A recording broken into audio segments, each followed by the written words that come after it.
Hey everyone, I'm really happy to welcome you today at the first webinar in the series of webinars on Women's Global Mentoring Program.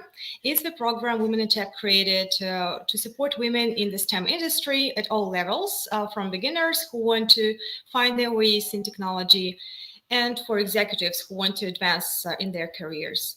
Mentees are getting an opportunity to have individual sessions with experienced mentors, personal guidance and support. And we welcome and encourage all of you who are interested to become mentors and mentees to join the program and subscribe via womenattack.org website. I'm Elena Valeva. I'm head of this program and also CEO and founder of Startup Meditativity. And I will be happy to moderate the first session with Chet Hirani. He's international peak performance coach, and I will leave you with him to talk about perfectionism, how to overcome it, and how to manage your life in this stressful time. Thank you, Chet, for opening this series and giving this webinar for us. Oh, you're absolutely welcome. Thank you very much for even having me here. So looking forward to talking about how to get past perfectionism and just do it. Such an important topic on everybody's minds in here. So which is something that I'm very much passionate about talking, should I say. Yeah, and I also forgot to mention that we welcome all the questions. If you have any, please write them in the comment section on LinkedIn or YouTube, and we will answer all these questions at the end of this webinar. Okay, the floor is yours, or the screen Great is stuff. yours. Oh, the screen's mine. Yeah, thank you very much, Alina. And also welcome to everybody that's joined us today on this webinar. I hope you find it useful and insightful. The topic we'll be talking about today is how to get past perfectionism and just do it. So let's kick this off. So many successful people are perfectionists from what I have gathered, from who I have spoken to, and at the same time, they have the ability to just complete and wrap up a project as well. So they have got these specific sort of ways about doing things. So what is the best way to overcome the stalling and procrastination that perfectionism overall causes, right? And how does one overcome the fear of potential critique or the fear of not even of the fear of not being successful? Because success is such an important part of everything too. I'd like to share my story and lessons about how to overcome the hesitations caused by perfectionism overall. So just a little bit about me. As Alina introduced me, I'm an international peak performance coach. My name is Chet Hirani. I'm also a martial arts instructor.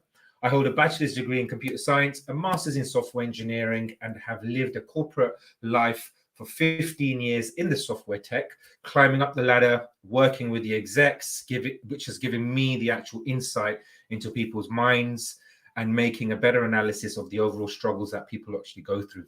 So I focus on those sort of things, which has now helped me enable the solutions to actually develop people and businesses in leadership, growth, performance, and essentially getting over perfectionism is precisely what I have done for myself, and how I simply just now have learned to accept to just get on with things and just do it as well. So one of my favorite life lesson quotes, is something that I actually stand by on a daily basis, okay, which is version 1 is better than version none. So I'll repeat that again. Version 1 is better than version none. This resonates from my life in the corporate world to actually now. And I've always been involved in quality assurance, which is part of what my area was in the software tech world. And that was the whole thing of never allow anything to be delivered if it wasn't fit for purpose. This led to many confrontations, believe me, with senior members, as they always wanted to ensure software was released on time and on budget. And of course, that was my main goal as well. But if something wasn't right and it impacted the overall end user, I simply wouldn't let it go. I was in meetings, literally fighting my cases, asking the only 2 questions that always cropped up. 1, does this impact the end user? And 2, does it impact the company revenue? And if the answer was no, then my team and I would go back to ensure issues found were resolved by an agreed time frame. So it was very much me making sure that I actually had that we came to some sort of agreement. However, if the answer was yes to both of them, then I would need to work on how to get that version out with no impact on my overall questions as well that I've actually answered.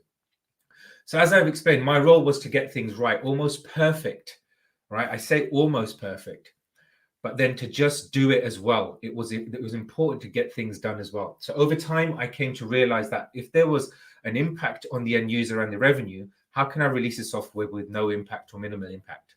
I had to overcome the mindset of being perfect and thinking about the actual fit for purpose mindset, which also led to actually just doing it overall. So as long as the end user could operate what was delivered and the company was making money, the next version to be released would be better, and no one would be none the wiser. So now I'm no longer myself in the corporate world. I use the quote, version 1 is better than version none, more than anything. So I bring it back to my own way of thinking as well, starting my own business, like most of you or whoever's thinking of getting into a business or doing anything, okay, or in anything work. If you felt it wasn't right the first time, then you would leave this and never improve on it and rely on it working forever. Okay, so I'll give you an example on this one. My first website I created was a single page, which I made sure what I needed to do. And when I said what I needed to, there were certain elements in that website that just needed to get done or needed to be shown.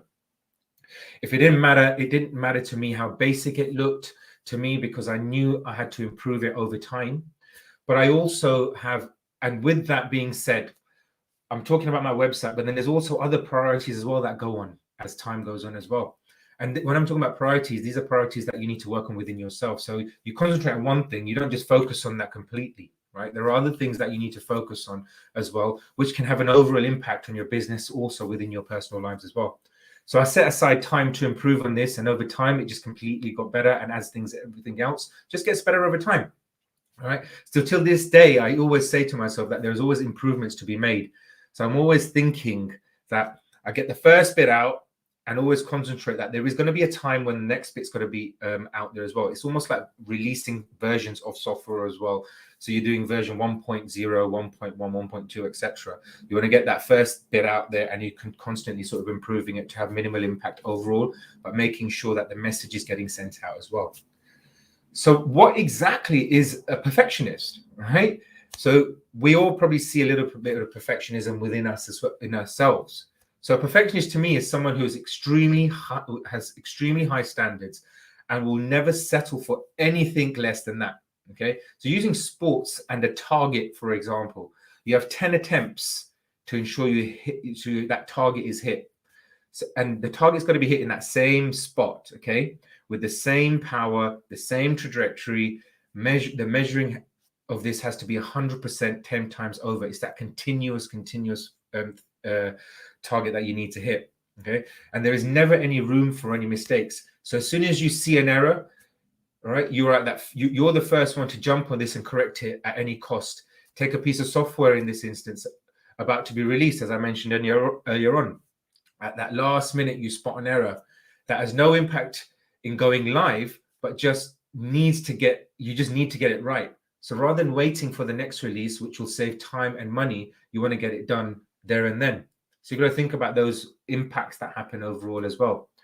Again, a perfectionist can also be someone that wants things done in a particular order. Okay.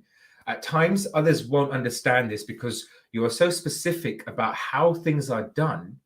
This could mean something being out of place, or simply doesn't meet your overall standards. This will be completely unacceptable to yourself as well. And a perfectionist can also be someone who has a hard time finding the right people to work with as well, or simply find it hard to work with you altogether. Right. So there's also different elements of what a perfectionist can mean. It's not about completing something. There are also things which you will do within yourself as well. So seeking perfection can't be entirely bad, right? Okay. So there are going to be some sort of positive aspects of being a perfectionist, right? So there are several aspects of being a perfectionist. One in particular is having high standards. Having such high standards can make it easier to meet needs of clients or anyone that is in a higher position than yourselves. So being a perfectionist, you would already have high standards as it is, which can make it easier to meet expectations because perfectionists are always striving to be the best at achieving their goals. They actually have a tremendous organizational skills capability within themselves as well. So a huge beneficial factor there as well. And they would also have set of everything, and would basically be able to remove as many obstacles as possible right from the start as well. So they see things from a bigger picture, they see things in advance. Okay. A personal example I would say is that I gave this is to having great attention to detail and not being satisfied until everything on my list was sort of ticked off and complete. So in my corporate role, I ensured attention to detail was installed in myself as well as my team. So it was almost passing that ability and passing that skill on to people, which was effectively part of my job. So we would not let anything out of the door without it being fit for purpose, and all the requirements had been met. So for every project that came into my team, we would ensure that the requirement was met before it came to us. If not, then we would send it back. The requirement was to ensure anything that came to me or my team met a particular sort of quality gate, we always like to call it. Then it was mine and my team's duty to ensure it meets the quality gates of which the client, or what it would get to, the gate of what it would meet to a quality standard of when we're releasing it to a client. So the attention to detail that was required needed to be planned out into sort of chunks to ensure all functionality worked. Once that was improved, the next step was to sort of put the functionality all together to ensure it worked with no issues in whatsoever as well. So once we'd accomplished this would then basically be able to us to integrate. So we plugged into all other systems, and this was the ultimate test, because if it didn't work to our standard, it would not sort of pass, and therefore further delays would basically continue from then on. So we're talking about those sort of things. So setting standards and attention to detail was set higher than actual normal standards. And I think that was more or less the perfectionist that came into me, which I was able to install. But then I used that as a great advantage for myself, because you're able to sort of handle yourself a lot more better against pressure as well. And the success and satisfaction that came once you sort of delivered was also worth it for everyone around us as well. So we spoke about sort of positive aspects of perfectionists. What are negative aspects of perfectionists? So whenever I read a negative aspect of a perfectionist, only one thing really comes to mind, and that encompasses all of the factors, and that is essentially what I would call it fear of failure. And I used to be full of failure. Okay, I'm not saying that what I'm talking about now, I'm a perfectionist going throughout and all along as well. Fear of failure is something that I've had to overcome over time as well, right? And it was a fear of failure of not getting the job done. So similar to the example of having high standards and attention to detail, having all these positive aspects into one, but fear of failure was always there for myself. So I simply could not fail in what I was delivering. I always had to find a way of making sure all the delivery was fit for purpose. If the risk is identified, how can I mitigate it quickly as possible? This was basically something that drove me, and can drive most people pretty much insane. Okay, it's the truth of the matter of it there. Okay, and it created an unwanted pressure in me, and as well as while it was creating it within myself, I was also sort of sending it out to my team as well, to say, well, look, I'm feeling pressured and they were feeling pressured. So how am I supposed to sort of handle this? So with that being said, there was a time it sort of literally got so emotional. You get so emotional when you're so close to delivering things. So something stops you at the last minute. Okay, this team starts to get disjointed. These are the aspects of the negative aspects of being a perfectionist. Team starts to get disjointed, as I just mentioned, because they sometimes feel that they're overworked, and you lose sight of the overall objective. So being so detail orientated, we lose the focus and forget about the actual outcome of the actual project as well. So getting to this point can have an overall impact, which I have found mentally and physically as well. So we've spoken about the positive, the negative, and the positive aspects of being a perfectionist. So what are some of the most common reasons that cause a perfectionist to get stuck and not sort of move forward? Because we always want to strive to move forward. And as you're doing things, you just get stuck in a rut sometimes. And it can be a really difficult place to be in. So from my perspective, the feeling of pressure to meet high or unrealistic expectations, whether this is in your work environment or even at home, yeah? The pressures of getting things right at work or pleasing family can be a constant battle within yourself because you just want to keep on exceeding and you're not getting any further, right? So this can also lead to feeling depressed, ashamed, or even frustrated within yourself. So having that fear of failure, making mistakes can lead to procrastination, which can also get you stuck because you feel the focus on that one task to get it right. And this will have the consequence in all other tasks that you have at hand. Sometimes you just need to delegate and share that load with people as well. But the thing is, sometimes you just don't trust others to do the task as well. Okay, we've all been there. Okay, and you don't want to risk being viewed as imperfect or a failure.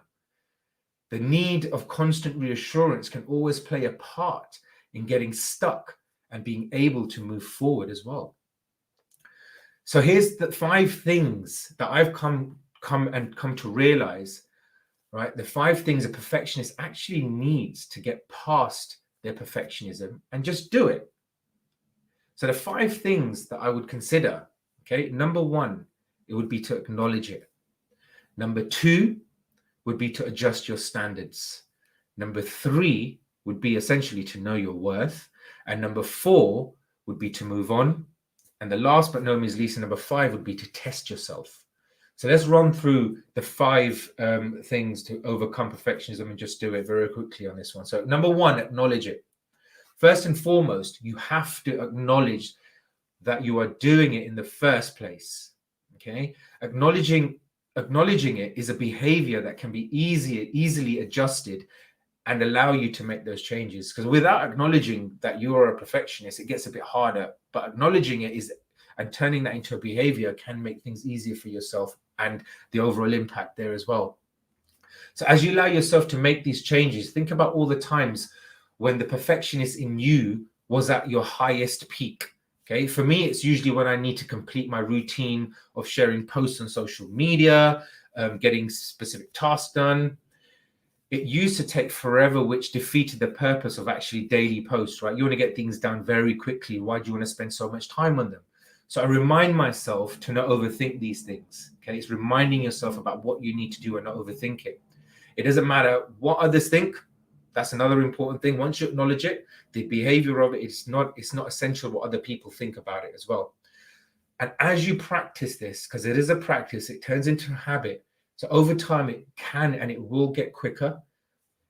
You also realize that your quality will also increase. And the only way you're going to be able to do this as you acknowledge the behavior is to be consistent over time, okay, rather than actually wasting the time. Because when you spend too much time on doing stuff, you end up you end up finding that you end up realizing when you're on reflection, oh, I could have actually done it a lot quicker. So then think about, acknowledge it. Why did it take you longer to do? Why did you spend more time on doing it? So these sort of behaviors can actually have a few adjustments within yourself to actually make yourself a better person. And the overall quality just increases because we all talk about quality. We want quality, quality, quality. But then people think about spending too much time on quality. Okay. Number 2, adjust your standards. Okay. This one, all right, it can sound easier than said. All right. It's easier than said and can be done. All right. I understand that since a perfectionist standard is supposed to be super high, and the thought of going above and beyond to outperform others is always on the agenda. It's always there. So for example, I was basically watching the Formula One. That's all about outperforming. It's outperforming everybody else. But you've got to also understand how you can actually adjust your standards as well, which is one of the reasons why I adopted my standard personally for myself when I said that version 1 is better than version none. That's my personal standard. Everybody has their own specific standards as well. Okay, so you've got to do what works for you there too. So for me, this permits me to accept that whatever I do, I will always be my best at that particular point. Okay, but I will never limit myself as I always progress and I always do better because you're constantly learning. So I also adjust my standards depending on the projects or tasks that I work on and where I've got a hand as well. So if I'm on a client call, for example, rather than sharing my screen with slides, I will share my iPad and draw it out to people. So I'm adjusting things. And I've noticed that with my clients and to retain this information, they are able to retain the information far more better as they listen to what I'm actually saying, as well as providing illustrations or diagrams. It all helps me retain information a lot better as well. So those things I'm talking about from a perfection side of things as well. Just like this webinar, those people who are listening on this, providing comments, etc., their intent, they're looking at this, they're thinking about things. And there are certain things that can relate to you as well. Okay. And then you might go away after this and adjust and tweak a few things as well. So it is about what works for you. Number 3, know your worth. So how many people beat themselves up for not being good enough? Okay. I was one of them. Okay. I was definitely one of them. Okay. I was always conscious about my own physical appearance. Okay. Because we're talking about personal things as well. We're not just talking about when you're at work or when you're running a business. It's knowing your worth about personal. Because for me, the way I sort of talk and the way I basically explain to people, it all starts from the foundation. So I was always conscious about my physical appearance, right? This voice that was constantly hounding me until I realized by seeking advice, okay, that it's all wrong, okay? And this goes to everyone else out there, okay? You must know your worth because you are enough, okay? We are all here for a reason. And we all have a specific uniqueness that sets us all apart from everybody else. So having regular reminders, for example, on your phones, okay, having clarity statements, affirmations, really does set you up for understanding your own worth, okay? I do the same thing. So I have 4 reminders set up on my phone, which have 3 clarity statements that mean something to me. If I feel like I'm going off on track, or I'm having some sort of doubt within myself, as soon as this alarm goes off, these words just pop up and it gets me back on track. It's getting me into that sort of focus that I want to get myself into. Okay. So when I'm saying about these clarity statements, it really do set yourself up. All right. So what the ultimate thing about this is that you tend to see what is wrong before seeing what is right. Okay. So here's something you can do right now. Focus on what's going right for you rather than what's going wrong. Okay. And then adjust it accordingly there. Number 4, okay, move on. Okay. Give yourself the time and reason to move on from what you are doing. Set your time limits. Okay. Once the time hits, you move on to something else. Okay. This doesn't mean you can't go back to the previous task later, but concentrate on something new. You'll find a lot more tasks are getting completed in a short amount of time, and then the quality is not compromised overall as well. Alternatively, something I do regularly is time myself and plan something else that will take me away completely, right? So I'm doing something there's no relation to it, will take me away completely, right? So something and something that I do sort of that I don't fall into the trap of cheating myself as well. Yeah. So I sometimes do things like I down tools completely. I go out for a walk. When I'm talking about doing something completely different to what you're doing, it's almost like on the opposite side of things. Or I make a phone call to someone who I haven't spoken to some time. It's that mindfulness that you need to get yourself back on track as well. Okay. And the key is not to get stuck to it as your life basically depends on it, right? Don't get stuck on it. Your life doesn't always depend on it. You need to sort of move on from things too. And number 5, the last one, test yourself, right? So be experimental. Do what works for you, as I mentioned previously as well. It is about doing what works for you. There are so many pieces of advice out there, okay? The pieces of advice out there that take things from it. And even if there are a lot of things out there, take things, don't just go through one thing. Even what I'm talking about, I'm not saying follow everything that I'm saying here, okay? But take small things from it and practice them regularly. Okay. Once you're doing those things, you can turn those into a habit. You've got to do what works for you. Work meetings are an example here. Rather than having 30-minute meetings, be concise and precise and turn those into 15-minute meetings. Because sometimes you don't need 30-minute meetings. You just need quick 15-minute meetings, a solution, and you're done. You'll be surprised how productive these meetings get over time because as you continuously do them. Like, for example, I used to spend hours editing my podcast, for example. Right. And then working on the posts for them, followed by the artwork for all the different social media. I realized the amount of time that was being spent, that was literally insane. And there had to be a better way of doing this. So I created templates. I figured out a system for myself. Now for myself, I have consistency. I've reduced the time. I'm a lot more happier with the quality of work that's being produced. I don't have to go back to improve it. over time, because for me, there is no need at the moment to do that. I've acknowledged that whole basis within myself. And the idea of creating those templates has always worked on other projects for me. This is why I've implemented that whole strategy within myself as well. So it's finding those things for yourself as well, as I'm saying, testing them out. Like I never have to now recreate, and I only have to add sort of content that's needed for exit. So experiment how you talk, like all those sort of things, okay, in finding what you're actually doing within yourself. So, for example, you can also experiment how you basically talk to yourself as well when completing a task, okay, or to others, because when we have interaction with people as well, it's such an important aspect there as well.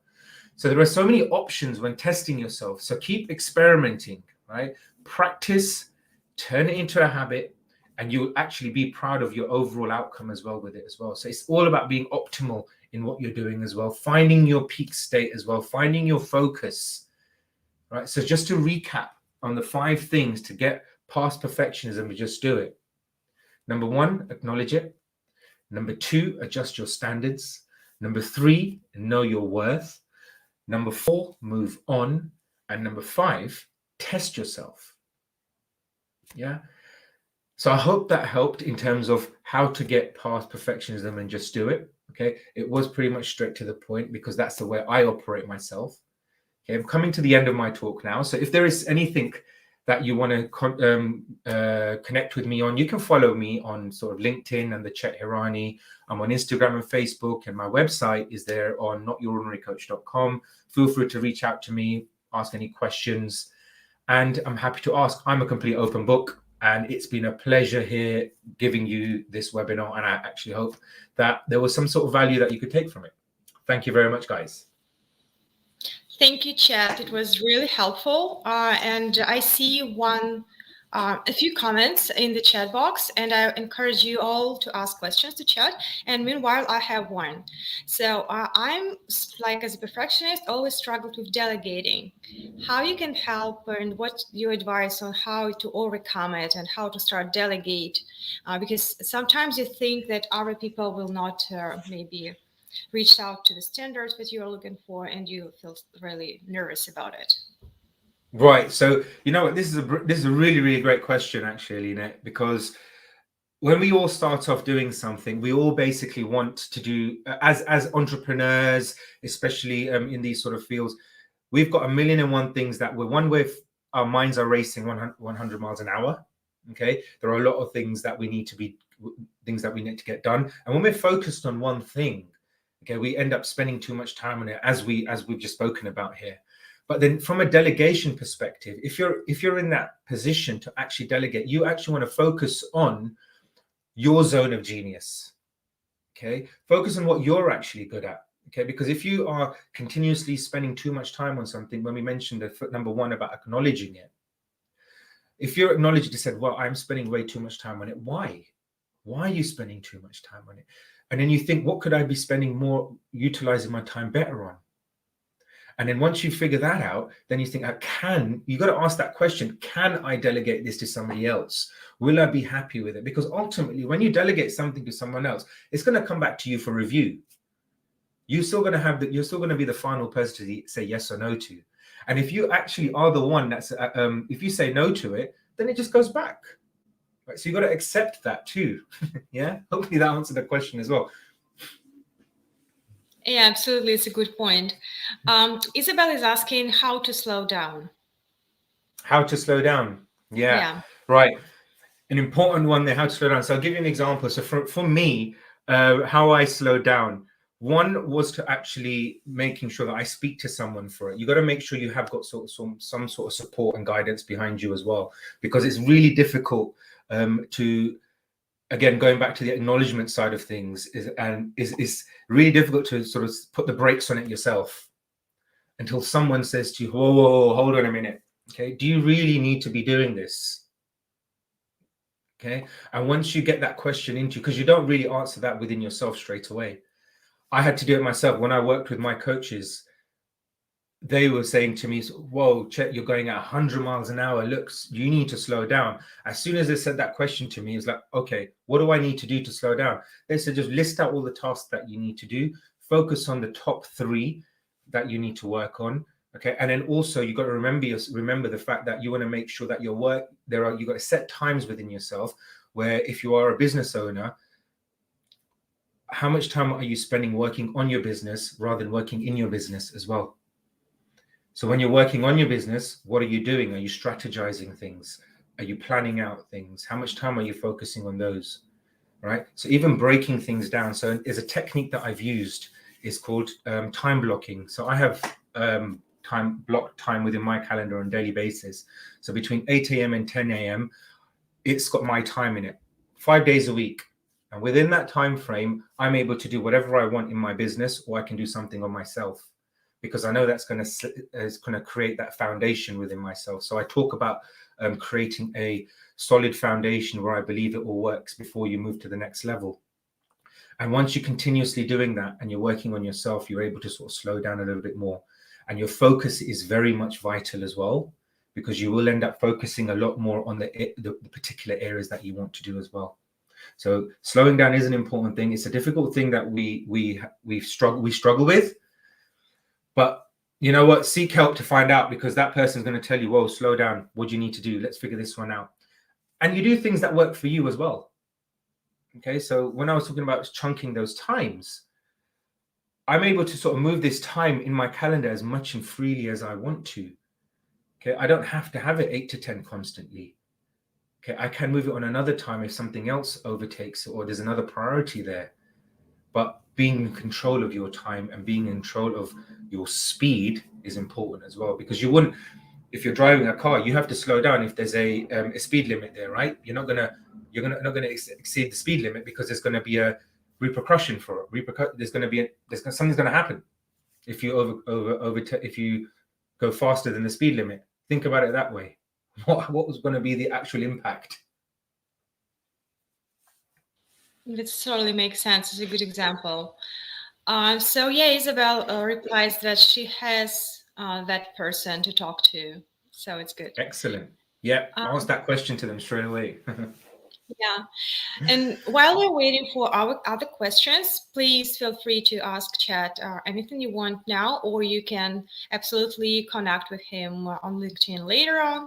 I would like to encourage all who are listening and watching this live or in recording to join the mentoring program. As mentors or mentees, you will have a chance to explore these kind of soft skills topics more in one-on-one sessions with your mentors, or in these kind of educational webinars that we are going to organize. So take this opportunity, and we welcome everyone. And Isabel is also thinking, had this comment. She's a coach too, business owner, student, mother, etc., etc. And time blocks are good, a good pair of ear to my heart and intuition. I think that she thinks that it's yes, it's a good advice, and she knows what you mean. Yeah, she also mentioned that she's a bit of a street racer as well, so she actually knows what I mean, which is good as well. I mean, Jim, one of the things is, right, I mentioned the Formula One earlier on, and I watched it today, and they need to know when to slow down. Okay, it's not about going fast continuously. Okay, and there's a reason why they have to slow down, because all of the other things that they need to take into consideration about their car. Okay, making sure that they've got to hit certain time limits. So they also have a target to hit, but there's also other obstacles that are going to come in place as well. So it's already strategically planned out. And this ties into exactly what I mentioned about working on your business rather than working in your business as well. It's the strategy and planning that's such a key important task, because with anything, when you're starting anything out, I was one of them as well. You constantly think, I've got to get a website up, I've got to get social media up, I've got to start thinking about how do I get more revenue in, how do I get customers in. There's all these things going on, but you're not going to be able to do that without a right strategy in place. Okay, so you can plan, but you've got to continue planning, because whatever you have in your plan, okay, can change over time. So that's why you've got to continuously plan. Right, so planning is always a key thing in everything as well. And I do a lot of things. I mentioned something that I work with. I've created this thing called this model called the 5 states of optimization, which actually does help in those sorts of areas as well.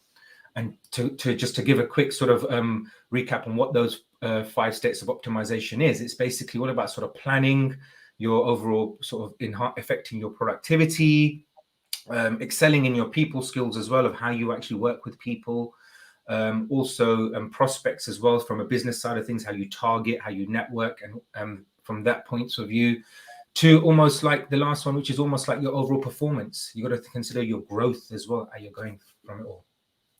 So I see Isabel has also mentioned it, the F1, the doctor who left weeks ago. So I've seen that as well. She mentioned there. Yeah, just to show this comment to the whole audience. So we have one more question. Are timid people like me fit for industry? That's from Tanisha, I see, yeah? Yeah. Okay, so Tanisha, timid people like yourself, right? First and foremost, I would question that self is like, why? What is it that you want? Why are you calling yourself timid? Okay, there are also exercises to get yourself out of that sort of area as well. The answer to that is right straight away, and I'm not going to beat around the bushes. Yes, okay, you are fit for any type of industry. Okay, because one thing that I believe in, that every person, as I mentioned earlier on, we all have this uniqueness within ourselves. Okay, we are all capable of taking things to the next level. Everybody has it within them. Some people know it from the onset, some people just don't know it yet, some people think they know it. It's about finding it, guiding yourself, and having the right resources to get you there. So absolutely 100%, Tanisha, you are more than capable of getting there. 100%. Yeah, totally agree with that. Please do not hesitate. And if you feel hesitation, you can always reach out to community, to people, and ask from and learn from their experience and overcome it with time. We have one more question from Jill. It's about how to spend time on planning opposed to executing. Right. Okay. Great question there, Jill. Thank you for asking that question. Essentially, there are whatever works. So remember when I mentioned about testing yourself here. Okay. So as myself, I basically put down the 2 hours a day. Sometimes I don't need to use that 2 hours a day. Okay. And if I'm using that 2 hours a day, what I've already got sort of tasks within that time. So putting to answering your question, it's what works for you. What do you need to? Sometimes you don't actually have to spend 2 hours a day of actually working on your business and strategizing. If you've figured something out in that middle of the week, you will then, those tasks essentially might take you into the whole week of what you need to accomplish. As long as you are accomplishing what you're set out to do, you're winning. Okay, you are succeeding in what you're doing as well. Some people, I know a few people that don't need to strategize on a weekly basis. They do it on a monthly basis for themselves, depending on the size of their businesses. Okay, or if they're on their own. And even from a planning perspective, okay, when you're thinking about these sort of things, you can strategize in different ways and shapes and forms, right? By going out for a walk, you can strategize within yourself and think about things. It's about thinking there. Okay, and then allowing yourself to understand, when are you actually going to execute it? How are you going to execute it? What do you need to execute those things as well? All right. And even if from these points on, it's like having sort of your tasks or ticking things off, if that works for you. It's ultimately figuring out what works for you is best. As for myself, I always say, look, I take things back the old school way sometimes, right? Because it's effective for me. I have either post-it notes, or I have a list that I tick through. There are all these sort of ways that work for me. Okay. Or I like doing things like, look, I've picked out something, I'll get a little piece of paper or a notepad, or I don't like to waste too much paper, so I'll put so many things on one particular notepad. But when I see it all completed, I scrunch it up, give it a bit of a throw in the air. The feeling of that is exceptional. It's a great feeling. Yeah. So hopefully that answered your question, Jill, on that question that you asked. Yeah, and we have one more question from Stella. She's asking how to deal with other perfectionists who don't have that vision yet. So how to deal with other perfectionists who don't have that vision yet? Right. So this is a learning exercise. Okay. So how to deal with other perfectionists. Okay. One thing that I would always say, do you remember when I mentioned the number one thing about acknowledging it? Okay. It's okay to actually ask them as well. What is it that you want to get done? Okay. Going back from my corporate world, I felt that my role was quality to get it out of the door and making sure that it was the best quality there. Okay, where there was always a confrontation between the execs who wanted something out because they were sort of focused on the revenue driven side of things as well. Okay, so when you deal with other people who are perfectionists who don't have that overall vision yet, okay, there's going to be two elements of it. Sometimes they just need to be told, and the truth hurts sometimes, right? That no, it's not the way. And the word no, okay, isn't ever used as a negative aspect as well. The word no can have that the biggest detrimental impact within someone to open their eyes and see the fact that, hold on a minute, there's a reason why this person's saying no to me. We're not getting this done the right way. Okay, or go back and actually just review what you're doing. Yeah. So I come across so many different types of people from who are like what Stella has just mentioned. Okay. Some of my clients just really think, oh, I've got to get this done. But then I automatically go and look at the overall behavior as well to see what are you actually doing to actually think that you're a perfectionist. Maybe you're not. Maybe you just like doing things in a specific certain way. As I mentioned, sometimes it's not about just getting things out of the door or doing things. It's about what you do. So like hiring people, for example, okay, you've got to be very particular in who you hire. But then sometimes you also got to give that benefit of the doubt to other people before you hire as well. Okay, because sometimes it's not about what's written on a resume or a CV. It's about the individual as well.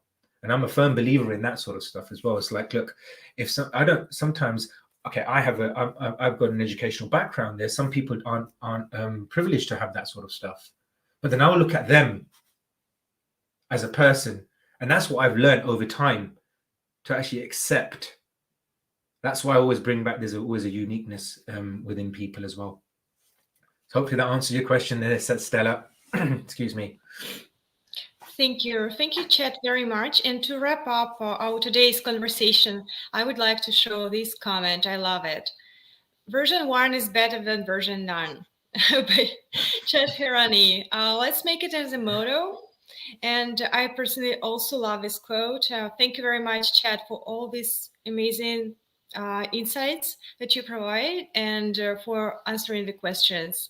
It was a pleasure to host you today. Oh, it's been a pleasure here as well, being part of the Women in Tech as well. And I wish everyone who's watching, listening, who sees the recording, all the success in the world that they need and they want. Absolutely. Looking forward to it. Yeah, and I also left a comment with a link to the Global Mentoring Program. Please feel free to subscribe. It's a free program for everyone to participate, and don't miss this opportunity. Thank you, and have a great rest of Sunday for those who are approaching the night, and for those who are watching us from the other side of the world. Have a great Sunday. Have a great day ahead of you. Take care. Thank you very much, guys. Bye.